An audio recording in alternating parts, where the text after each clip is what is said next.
All right, folks, what is going on? This is episode 703 of the First and Frame Rate Show. I am VF Baller. Over here we talk about Georgia Southern Atlanta Falcons football. Now, I'm not going to get into the whole spiel of what I normally do. You know, I'm on YouTube, Rumble. I'm on the podcast avenues. I could be found on Twitter at VF Baller and the website firstandframerates.com. If you want to donate and help support the channel, the links are down in the description, the Cash App and PayPal. Not going to get into the whole spiel. I want to get right into this, because we're going to end this week on an honest note. And I know a lot of people may not want to hear this because it's still in the middle of the season, but regardless of the outcome of this season, I don't care if we win out and go to a Super Bowl. I still think QB should be a priority for next draft. I don't care if Taylor Heineke or Desmond Ridder leads us to a Super Bowl. I still believe that quarterback is the main priority. Now, we're going to talk about this because people are going to think I'm crazy, but first of all, I don't think it's going to happen. I'll be extremely excited and shocked if we go to a Super Bowl this year. And that doesn't mean that I'm not saying that it can't happen, but I want you guys to understand what this position means to this team right now. And the way this team is built and set up, what does it mean right now? Even though I'm checked out on Coach Arthur Smith, I think if he brings a quarterback in that has special talent or top-tier talent coming in out the gate, let's just say if you find somebody equivalent to a CJ Stroud, or if you find, any other quarterback that can elevate out the gate, which, most of these quarterbacks are hit and miss, but the next year quarterback draft is going to be loaded. You'll be very, very bad at your job if you cannot hit on one of these quarterbacks coming in the next draft. So we're literally a quarterback away. And I would love to be a generational quarterback away where we can have a good problem on our hands for the next 10 years. We already know Taylor Heineke is not the answer. Don't get me wrong. I don't think he's a bad player. I think he's an excellent backup that'll win you 2 or 3 games a season. I don't have a problem with that. Desmond Ridder, I'm just going to be honest with you. I think he's going to be an okay quarterback. I just don't think he's going to be a consistent starting QB. I just don't see it. I think you can bring a guy in and surpass him. I ain't going to say easily, but there's a high possibility that you can bring somebody in and surpass him out the gate. And it's not necessarily a knock on him. I just feel like, dude, you already lost your starting job, and I just don't see it. I just don't see it. It's very, you don't really see too many guys bounce back like that. They usually take their licks throughout the entire season and learn, or they just get the plug pulled from them, and they're not really the same after that. I'll be shocked, excited, and surprised if he does bounce back and be that type of quarterback. I just don't see it. But overall, you got guys like Bo Nix, Michael Penix. I mean, pretty much any quarterback that's coming out of the Pac-12, well, most of the quarterbacks coming out of the Pac-12, their quarterbacks are loaded. You got Drake May. You got a couple other guys that are out here. You probably have maybe about 6 or 7 quarterbacks that are going to come out that can actually be an asset to a team out the gate. It's nowhere near as weak as it was that year that not Drake London. Oh my God. Not the year that Desmond Ridder came out. When Desmond Ridder came out, it was basically 3 quarterbacks, and look at all 3 of them now. Kenny Pickett's not looking too good. You also have Malik Willis not looking too good, and we already know the situation with Desmond Ridder. I think the only one that really shined is Brock Purdy, but nobody saw that coming, and he's starting to have a little bit of woes as well. Not saying that he's not worth continuing to start, because the 49ers are still a pretty decent team with him on the field. It's just that the fact that he hasn't been on fire as he was in the beginning of the season. But nevertheless, I still think he should be the starter. But next year, you are loaded coming out of the you're loaded coming out of the coming into the draft next year. I mean, I'm gonna look this up real quick. I'm sorry I don't have this up right now.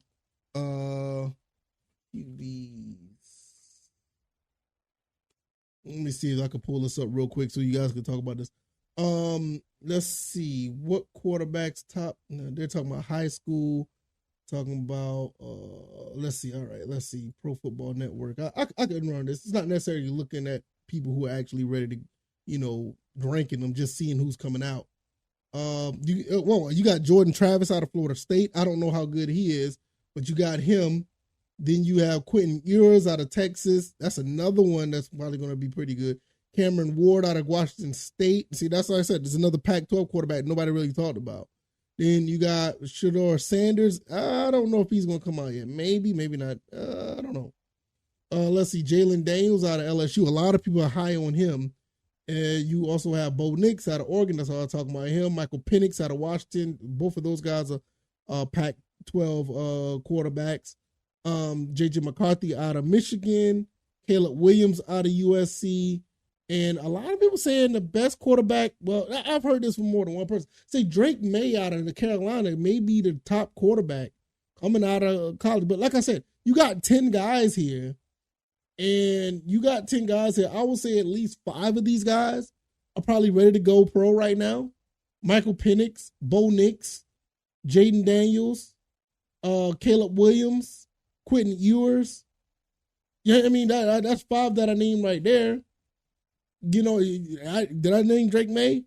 I mean, you got a lot of guys that are coming out. And then you got, what 6 or 7 more guys that are, honorable mentions on this website. I'm going to put the link down in the description so y'all can look at this.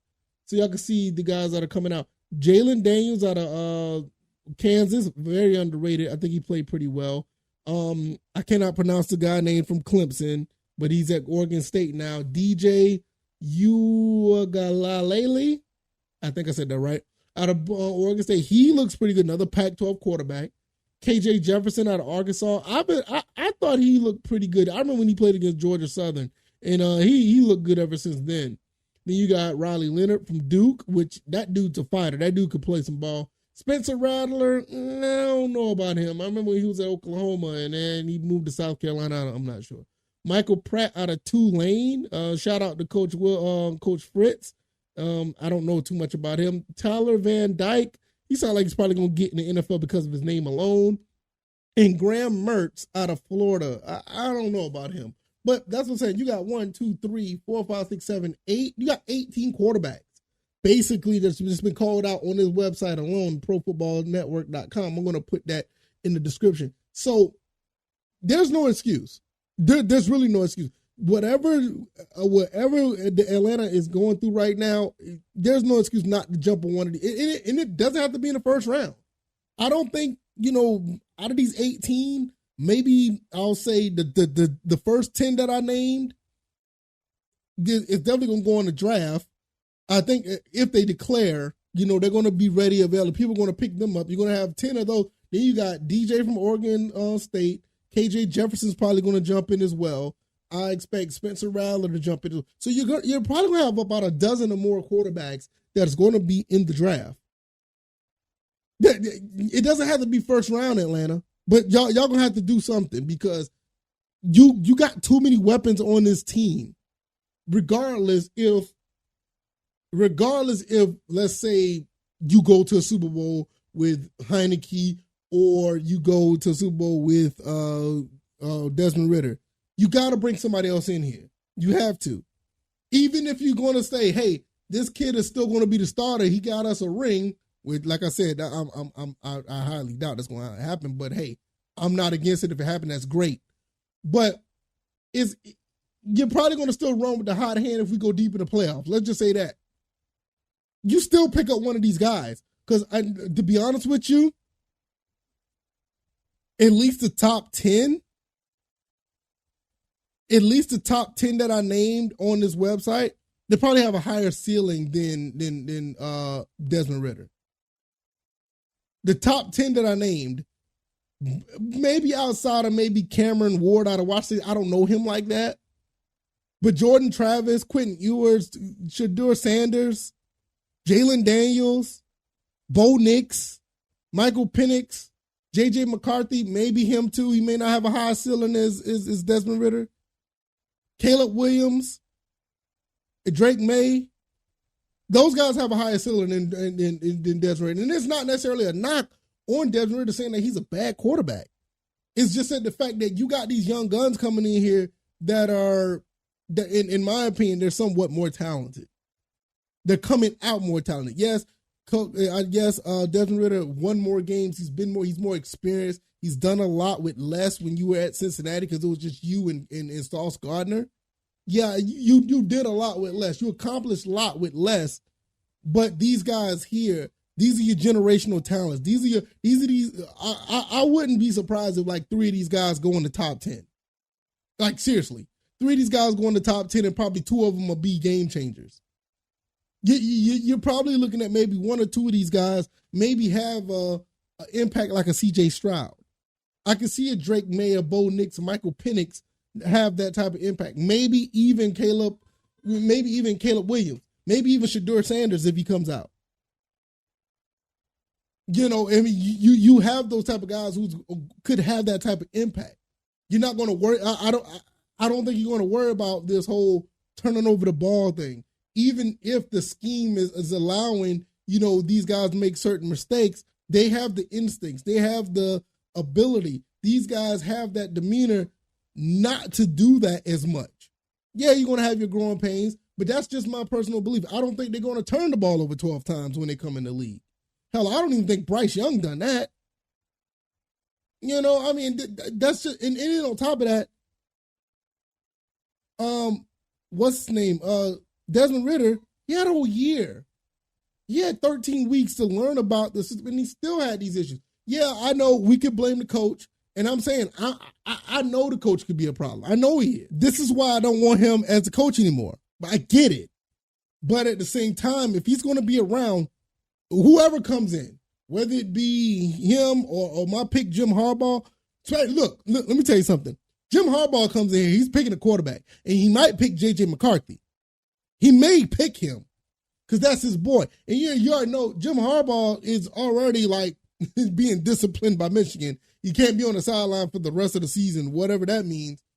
I mean, he's going to be there when the playoffs come, and more likely they're probably going to make the playoffs. But trust me, if they don't, he's out of there, and he needs to come down to Atlanta. You got a ready-made team ready to go, but I don't want to keep going there. But like I said, we know the coach could be an issue.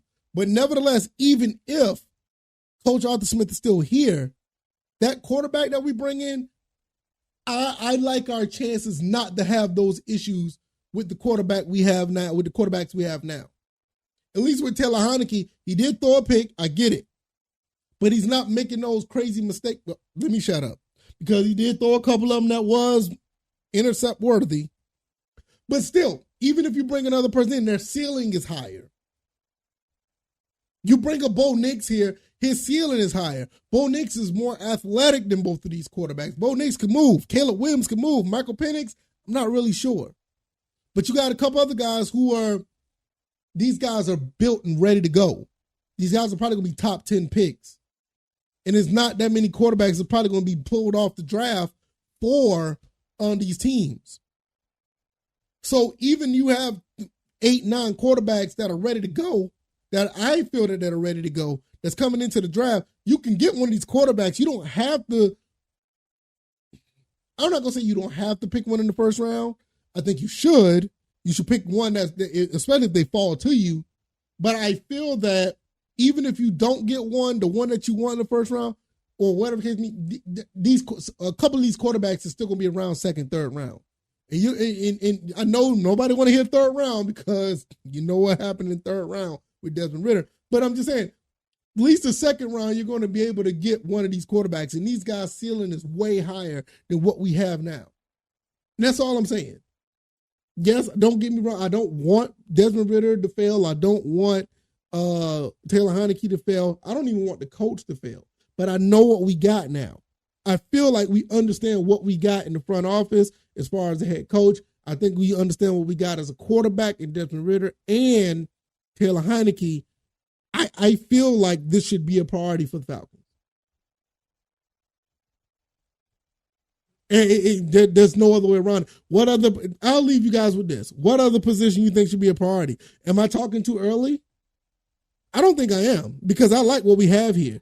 Unless, like, you got a whole bunch of guys jumping ship and you have a generational talent that's outside of the quarterback you want to get, like an edge rusher or something, which I don't see that. I think the quarterback position is just too good this year to not overlook. So if you have another position, let me know, because I just don't see. I think regardless of outcome, you get this quarterback, you bring some other guys in here that could probably, fill some holes in, or you just go later on in the draft to pick your defensive end, that's your edge rusher. Because there's a couple of them out there. Hayden Ellis' brother is out there. I'm not going to go that far. I'm going to leave that alone. But Caden Ellis' brother is out there, and he looks pretty good. I'll just leave it at that. If you like this commentary, hit the like button, share this podcast, subscribe to the channel if you haven't already. Let me know what you guys think. Am I tripping? Am I too early? I think this is something that need to be discussed early rather than later. This, to me, because the team is too good. There's not much you're going to really. It's not too many other positions you really gonna make a priority. We see what we got here, and we see what the quarterbacks is already on the that's probably coming out. That's more likely coming out into the draft. So let's go ahead and have that discussion, man. QB, I think it should be. You know where to find me at. I'm all on the podcast avenues, YouTube and Rumble, also Anchor, Spotify, Apple, Google Podcasts. If you want to support the show, Cash App and PayPal links are down below. Also, I can be found on VF Baller on Twitter, at VF Baller on Twitter, where I talk about things that don't make the show. And also the website is firstandframerates.com. All right, y'all, I'm going to get out of here. All right, y'all take it easy. And y'all enjoy your weekend. I'll see you guys this weekend on the live streams. All right, y'all, I'm out. Peace.